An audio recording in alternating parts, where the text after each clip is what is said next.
महाराष्ट्र के बीड़ जिले का गांव तोड़सोना। यहाँ साप्ताहिक हाट में सब्जी बेचने वाला एक लड़का 2005 में सिविल सर्विसेज का एग्जाम क्लियर कर लेता है। ये उस लड़के की खबरों में आने की पहली वजह थी, लेकिन पिछले 25 सालों में उसका 21 बार तबादला किया गया। जब सोलापुर का कलेक्टर बना तो महाराष्ट्र के गन्ना बेल्ट में गिरते जल स्तर को ठीक करने में लग गया। महाराष्ट्र सरकार ने उसके प्रयोगों के आधार पर इस योजना को पूरे सूबे में लागू किया। जब मुंबई में पोस्टिंग आई तो ताकतवर रियल एस्टेट सिंडिकेट के अवैध कब्जे के खिलाफ खड़ा हो गया। जब फूड और ड्रग एडमिनिस्ट्रेशन महकमा मिला तो इंटरनेशनल फास्ट फूड चेन की आउटलेट में छापे मारे। बॉम्बे हाईकोर्ट ने काम करने के तरीके पर सवाल उठाए तो हाईकोर्ट की कैंटीन पर छापा मार दिया। ये कहानी है एक ऐसे अफसर की जिसने सिस्टम में रहते हुए सिस्टम की गलतियों को लोगों के सामने रखा। एक ऐसा अफसर जो जनता की आंख का तारा और नेताओं की आंख की किरकिरी बन गया। एक साधारण किसान परिवार से आए इस आईएएस की चर्चा अब दिल्ली तक हो रही है। ये कहानी है आईएएस अफसर तुकाराम मुंडे की। ताज़ा चर्चा क्यों है? दरअसल 11 अगस्त को महाराष्ट्र एफडीए, जिसकी कमान तुकाराम के हाथों में है, उसने बड़ी रेस्टोरेंट चेन्स के खिलाफ एक बड़े इंस्पेक्शन ड्राइव के तहत 104 आउटलेट्स पर औचक जांच की। डोमिनोज, केएफसी, पिज्जा हट, बर्गर किंग, स्टारबक्स और मैकडॉनल्ड्स जैसी बड़ी फूड चेन्स इस कार्रवाई के दायरे में थी। लेकिन सबसे ज़्यादा चर्चा डोमिनोज के 4 आउटलेट्स की हुई, जिन पर कार्रवाई करते हुए उनके लाइसेंस सस्पेंड कर दिए गए। इनमें 3 आउटलेट्स मुंबई में और एक सतारा में बताया गया। कार्रवाई और भी हुई हैं, बड़ी बड़ी हुई हैं। मामला हाईकोर्ट भी पहुंच गया है और इसी को लेकर एक तरफ लोग कह रहे हैं कि महाराष्ट्र को आखिरकार एक ऐसा अफसर मिला जो किसी के दबाव में नहीं आता। दूसरी तरफ अदालत कह रही है कि कानून जितना सख्त होना चाहिए उतना ही निष्पक्ष भी होना चाहिए। यानी कहानी सिर्फ एक ईमानदार अफसर की नहीं है, कहानी उस टकराव की भी है जहां सख्ती और कानून की प्रक्रिया आमने सामने खड़ी दिखाई देती है। सवाल कई और भी हैं। जवाब समझने के लिए हमें कुछ महीने पहले नहीं बल्कि करीब 2 दशक पीछे जाना होगा। नमस्ते, मेरा नाम सौरभ त्रिपाठी है, आप न्यूज पिंच देख रहे हैं। महाराष्ट्र के बीड़ जिले में एक छोटा सा गांव है तोड़सोना। इसी गांव में एक साधारण किसान परिवार में तुकाराम मुंडे का जन्म हुआ। परिवार खेती करता था, आमदनी सीमित थी, सुविधाएं भी बहुत ज्यादा नहीं थी। मुंडे खुद कई बार बता चुके हैं कि बचपन में उन्होंने खेतों में काम किया, परिवार के साथ साप्ताहिक बाजार में सब्जियां भी बेची। पढ़ाई किसी बड़े निजी स्कूल में नहीं बल्कि जिला परिषद के सरकारी स्कूल में हुई। यही वजह है कि जब आज उनके बारे में लिखा जाता है तो उनकी कहानी की शुरुआत अक्सर इसी गांव से होती है, क्योंकि उनके करीबी मानते हैं कि सादगी, अनुशासन और मेहनत का जो तरीका आज उनके काम में दिखाई देता है उसकी नींव बचपन में ही पड़ गई थी। साल 2005 में उन्होंने संघ लोक सेवा आयोग यानी यूपीएससी की परीक्षा पास की और भारतीय प्रशासनिक सेवा यानी आईएएस में चुने गए। लेकिन तुकाराम मुंडे की प्रशासनिक सफर बाकी अधिकारियों से थोड़ा अलग रहा। आमतौर पर किसी आईएएस अधिकारी का तबादला होता है तो वो एक सामान्य प्रशासनिक प्रक्रिया मानी जाती है, लेकिन जब किसी अधिकारी का बार बार ट्रांसफर होने लगे तो उसके पीछे की वजह चर्चा का विषय बन जाती है। तुकाराम मुंडे के साथ भी कुछ ऐसा ही हुआ। करीब 21 साल की सेवा में उनका 25 बार तबादला हो चुका, यानी औसतन हर कुछ महीनों में नई पोस्टिंग, नई जिम्मेदारी, नया विभाग और फिर कुछ समय बाद नया विवाद। समर्थक कहते हैं कि इसकी वजह उनकी ईमानदारी है। उनका दावा है कि मुंडे कभी राजनीतिक दबाव में काम नहीं करते, इसलिए जहां भी नियमों के खिलाफ कुछ दिखता है वहां कार्रवाई करते हैं, चाहे सामने कितना भी प्रभावशाली व्यक्ति क्यों ना हो। वहीं उनके आलोचक बिल्कुल अलग राय रखते हैं। उनका कहना है कि ईमानदारी पर शायद ही कोई सवाल उठाता हो, लेकिन उनका काम करने का तरीका कई बार टकराव पैदा कर देता है। वे नियमों को लेकर इतने सख्त रहते हैं कि संवाद की गुंजाइश कम रह जाती है। यानी बहस उनकी नीयत पर नहीं बल्कि उनके तरीके पर होती रही है। अगर उनके करियर पर नजर डालें तो इसकी कई मिसालें मिलती हैं। सोलापुर के कलेक्टर रहे तो जल संरक्षण पर तेजी से काम किया। उस समय महाराष्ट्र के कई इलाके लगातार सूखे और पानी की कमी से जूझ रहे थे। राज्य सरकार ने जलयुक्त शिवार जैसी योजनाओं के जरिए गांवों में पानी रोकने और भूजल स्तर बढ़ाने का अभियान शुरू किया था। मुंडे ने इस अभियान को जमीन पर तेजी से लागू कराया। कई गांवों में टैंकरों पर निर्भरता कम हुई। इसी दौरान उन्हें वाटर मैन ऑफ महाराष्ट्र भी कहा जाने लगा। इसके बाद उनकी पोस्टिंग नवी मुंबई नगर निगम में हुई। यहाँ उनका फोकस अवैध निर्माण, टैक्स वसूली और अनधिकृत होर्डिंग्स पर रहा। वे अक्सर सुबह खुद सड़कों पर निकलकर निरीक्षण करते थे। इससे आम लोगों के बीच उनकी सख्त अधिकारी वाली छवि बनी। लेकिन दूसरी तरफ कई जनप्रतिनिधियों ने आरोप लगाया कि वे निर्वाचित प्रतिनिधियों को भरोसे में लेकर काम नहीं करते। विवाद इतना बढ़ा कि उनके खिलाफ अविश्वास प्रस्ताव तक लाने की कोशिश हुई। बाद में स्वास्थ्य विभाग में जिम्मेदारी मिली तो सरकारी अस्पतालों का अचानक निरीक्षण शुरू हो गया। डॉक्टरों की बायोमेट्रिक सिस्टम लागू कराने पर जोर दिया गया। निजी प्रैक्टिस को लेकर भी कार्रवाई हुई, यानी विभाग बदलते रहे लेकिन मुंडे का तरीका नहीं बदला। इसी बीच करीब 3 महीने पहले मई 2026 में महाराष्ट्र सरकार ने उन्हें एक ऐसे विभाग की जिम्मेदारी सौंपी जिसका नाम आम लोग बहुत कम सुनते थे। वो विभाग था फूड एंड ड्रग एडमिनिस्ट्रेशन, यानी FDA। ये वो डिपार्टमेंट है जो ये सुनिश्चित करता है कि बाजार में बिकने वाला खाना और पेय पदार्थ तय मानकों के मुताबिक हों। दूध में मिलावट ना हो, मिठाई बनाने में खराब सामग्री का इस्तेमाल ना हो, होटल और रेस्टोरेंट साफ सफाई के नियमों का पालन करें और पैक्ड फूड बनाने वाली कंपनियां खाद्य सुरक्षा कानून के अनुसार काम करें। मतलब हमारी आपकी थाली तक जो खाना पहुंचता है उसकी सुरक्षा की जिम्मेदारी काफी हद तक इसी डिपार्टमेंट के कंधों पर होती है। आमतौर पर FDA का नाम सिर्फ तब सुनाई देता था जब कहीं मिलावटी दूध पकड़ा जाता है, खोया पकड़ा जाता है या किसी फैक्ट्री पर छापा पड़ता था। लेकिन तुकाराम मुंडे के आने के बाद पहली बार ऐसा हुआ कि पूरा डिपार्टमेंट ही रोज सुर्खियों में रहने लगा। कार्यभार संभालने के कुछ ही दिनों बाद उन्होंने साफ संदेश दिया कि जनता की सेहत के साथ खिलवाड़ करने वालों के खिलाफ किसी तरह की नरमी नहीं बरती जाएगी।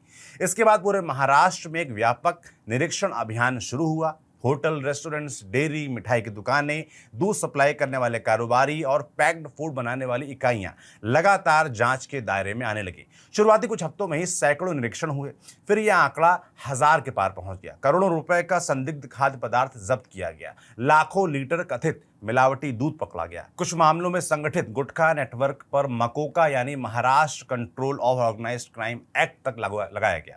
ये वही कानून है जिसका इस्तेमाल आमतौर पर संगठित अपराध के मामलों में किया जाता है, इसलिए फूड कारोबार से जुड़े मामलों में इसका इस्तेमाल अपने आप में बड़ी खबर बन गया। लेकिन सबसे ज्यादा हलचल तब मची जब कार्रवाई छोटे दुकानदारों तक सीमित नहीं रही। मुंबई के कई ऐसे प्रतिष्ठित रेस्टोरेंट्स भी जांच के दायरे में आ गए जिनकी पहचान दशकों पुरानी थी। कुछ 100 साल पुराने ब्रांड्स भी इस अभियान के जद में आ गए। यहीं से तुकाराम मुंडे की कार्रवाई सिर्फ महाराष्ट्र की खबर नहीं रही, ये राष्ट्रीय बहस की शुरुआत बन गई। लेकिन जितनी तेजी से इस अभियान की तारीफ हो रही थी उतनी तेजी से सवाल भी उठने लगे। रेस्टोरेंट मालिकों का कहना था कि सफाई के नियमों का पालन जरूरी है, इसमें कोई दो राय नहीं है, लेकिन सवाल कार्रवाई के तरीके पर है। उनका आरोप था कि छोटी मोटी कमियों पर भी सीधे लाइसेंस निलंबित किए जा रहे हैं, सुधार का मौका नहीं दिया जा रहा है। कई लोगों का यह भी कहना था कि बड़े और मशहूर रेस्टोरेंट ज्यादा निशाने पर हैं, जबकि दूसरे इलाकों में भी हालात अलग नहीं है। यहीं से मामला अदालत तक पहुंच गया। बॉम्बे हाईकोर्ट में कई होटल और रेस्टोरेंट मालिकों ने FDA की कार्रवाई को चुनौती दी। उनका तर्क था कि food safety and standards act में कार्रवाई का एक तय तरीका है, हर मामले में सीधे लाइसेंस सस्पेंड नहीं किया जा सकता। भारत में खाने पीने की चीजों की गुणवत्ता और सुरक्षा को लेकर सबसे बड़ा कानून है food safety and standards act 2006। इसी कानून के तहत FSSAI यानी food safety and standards authority of India काम करती है। राज्यों में FDA जैसे विभाग इसी कानून को लागू करवाते हैं। कानून कहता है कि अगर किसी होटल या रेस्टोरेंट में ऐसी कमियां मिली हैं जिनसे लोगों की जान या स्वास्थ्य को तुरंत खतरा नहीं है, तो पहले उसे इंप्रूवमेंट नोटिस दिया जाएगा, यानी बताया जाएगा कि कहाँ कमी है, उसे ठीक करने के लिए समय दिया जाएगा। अगर इसके बाद भी सुधार नहीं होता तब लाइसेंस सस्पेंड या रद्द करने जैसी कार्रवाई की जा सकती है। लेकिन अगर खाना तुरंत लोगों की सेहत के लिए खतरा पैदा कर रहा हो तब विभाग बिना देरी के भी कड़ी कार्रवाई कर सकता है। यही इस पूरे विवाद का सबसे बड़ा कानूनी सवाल बन गया। इसी बीच नागपुर बेंच ने एक अहम टिप्पणी की। अदालत ने कहा कि हर कमी को तत्काल खतरा नहीं माना जा सकता। अगर फर्श फिसलन भरा है, कुछ टाइलें टूटी हैं या दूसरी सामान्य कमियां हैं तो सिर्फ इन्हीं आधारों पर सीधे दुकान बंद करना सही नहीं होगा। अदालत ने साफ कहा कि कार्रवाई और सुधार के बीच संतुलन होना चाहिए। इसके बाद औरंगाबाद बेंच ने भी कई दूध कारोबारियों और प्रोसेसिंग यूनिट्स को राहत दी। अदालत ने कहा कि जहां सुधार की गुंजाइश है वहां पहले सुधार का मौका देना चाहिए। सीधे लाइसेंस सस्पेंड करना आखिरी ऑप्शन होना चाहिए, पहला नहीं। लेकिन सबसे दिलचस्प मोड़ अभी बाकी था। 31 जुलाई की सुनवाई के दौरान बॉम्बे हाईकोर्ट ने एक ऐसा सवाल पूछा जिसने पूरी बहस की दिशा बदल दी। अदालत ने कहा, अगर निजी होटल और रेस्टोरेंट्स की इतनी सख्ती से जांच हो रही है तो क्या सरकारी कैंटीनों की भी उसी पैमाने पर जांच हुई है? क्या मंत्रालयों की कैंटीन, क्या विधान भवन की कैंटीन और क्या खुद बॉम्बे हाईकोर्ट की कैंटीन भी उसी कसौटी पर परखी गई है? कोर्ट ने साफ शब्दों में कहा कि कानून सबके लिए बराबर होना चाहिए। अगर निजी कारोबारियों पर कार्रवाई हो सकती है तो सरकारी संस्थान भी जांच से बाहर नहीं रह सकते। अदालत ने यहां तक कहा कि कोई भी व्यक्ति, चाहे वो कितना ही प्रभावशाली क्यों ना हो, कानून से ऊपर नहीं हो सकता। इसके बाद क्या हुआ? एफडीए की टीम सरकारी और अर्ध सरकारी कैंटीनों में पहुंच गई। हाईकोर्ट परिसर की कैंटीन का भी निरीक्षण हुआ। मंत्रालय यानी महाराष्ट्र सरकार के सबसे बड़े प्रशासनिक मुख्यालय की कैंटीन की भी जांच हुई।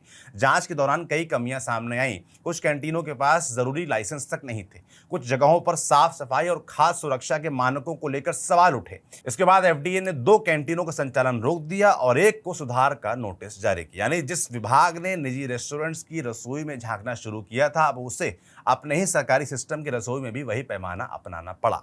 यहीं पर एक और दिलचस्प घटना हुई। एफडीए मुख्यालय के कर्मचारियों ने अपने ही विभाग की कैंटीन को लेकर भी शिकायत भेज दी। शिकायत में कहा गया कि यहाँ चाय, कॉफी और खाना गंदगी में तैयार किया जा रहा है। शिकायत करने वाले ने उसी आदेश का हवाला दिया जो कुछ दिन पहले खुद कमिश्नर तुकाराम मुंडे ने जारी किया था। यानी विभाग के कर्मचारियों ने भी यही कहा कि अगर नियम सबके लिए हैं तो एफडीए की अपनी कैंटीन भी जांच से बाहर नहीं रहनी चाहिए। इस बीच एक और बहस तेज हो गई कि क्या तुकाराम मुंडे जरूरत से ज्यादा सख्त हैं या फिर पहली बार कोई अधिकारी वाकई कानून को बिना किसी दबाव के लागू करने की कोशिश कर रहा है। मुंडे के साथ काम कर चुके कई अधिकारियों का कहना है कि उनकी ईमानदारी पर शायद ही कोई सवाल उठा सके, लेकिन उनकी कार्यशैली हमेशा चर्चा का विषय रही है। वे तेजी से फैसले लेते हैं, अधिकारियों से समय पर काम चाहते हैं, रोजाना समीक्षा करते हैं, मीडिया के जरिए कार्रवाई को सार्वजनिक करते हैं। समर्थकों के लिए यही उनकी सबसे बड़ी ताकत है, आलोचकों के लिए यही सबसे बड़ी कमजोरी। रेस्टोरेंट्स उद्योग का भी नजरिया अलग है। कई मालिक मानते हैं कि सफाई के मानक बेहतर होने चाहिए, लेकिन उनका कहना है कि 100 साल पुराने किसी रेस्टोरेंट में कोई छोटी कमी मिल जाने का मतलब ये नहीं कि उसे तुरंत बंद कर दिया जाए। वहीं दूसरी तरफ आम लोगों का एक बड़ा वर्ग मानता है कि अगर कार्रवाई नहीं होगी तो खाने की गुणवत्ता कभी नहीं सुधरेगी। जो ये 100 साल पुराने रेस्टोरेंट वाले हैं, जो इतना ज्ञान दे रहे हैं, उनको ये भी तो सुनिश्चित कराना चाहिए कि नाम इतना आपका कमाया हुआ है आपका, तो कम से कम जो दाम ले रहे हैं इस चीज़ के सामान के, उसमें साफ सफाई भी बरती जाए। क्यों इंतजार हो रहा विभाग का कि वो सख्ती करेगा तब आप सुधारेंगे। अब आने वाले दिनों में अदालत क्या फैसला लेती है, एफडीए अपनी कार्रवाई के तरीके में कोई बदलाव करता है या नहीं, और ये अभियान किस दिशा में जाता है, इस पर सबकी नजर होगी, ना सिर्फ महाराष्ट्र बल्कि पूरे देश की नजर होगी। लेकिन इतना तय है, एक बनिस्पत शान सरकारी विभाग को राष्ट्रीय चर्चा का विषय बनाने वाले अधिकारी के तौर पर तुकाराम मुंडे का नाम लंबे समय तक याद रखा जाएगा। जो खाने पीने पर तुकाराम मुंडे ने किया, मुझे लगता है सिर्फ महाराष्ट्र नहीं पूरे देश में होना चाहिए, क्योंकि लगातार खबरें आती हैं कि फलानी चीज़ें मिलावट है, दिमाग की चीज़ मिलावट है, लोग डुप्लीकेट माल बेच रहे हैं और हमारी आपकी सेहत के साथ लगातार खिलवाड़ किया जा रहा है। तो ऐसी कार्रवाइयां युद्ध स्तर पर पूरे देश में होने चाहिए। तुकाराम मुंडे सिर्फ महाराष्ट्र तक नहीं, पूरे देश में ऐसे और उदाहरण आते रहने चाहिए। बाकी कोर्ट का अपना नजरिया है, कोर्ट क्या कर रहा है, लोग क्या बोल रहे हैं, जिनके विरोध में काम हो रहा है वो क्या बोल रहे हैं, हमारा काम है सबका पक्ष बताना। तो इस वीडियो में हमने आपको बताया। आपको ये वीडियो कैसा लगा कमेंट बॉक्स में लिखकर जरूर बताइएगा। इसे लिखा था हमारे साथी खुशबू ने। मेरा नाम सौरभ त्रिपाठी है, कैमरे के पीछे सुधांशु है। न्यूज पिंच देखते रहिए, सब्सक्राइब जरूर कर लीजिएगा। शुक्रिया।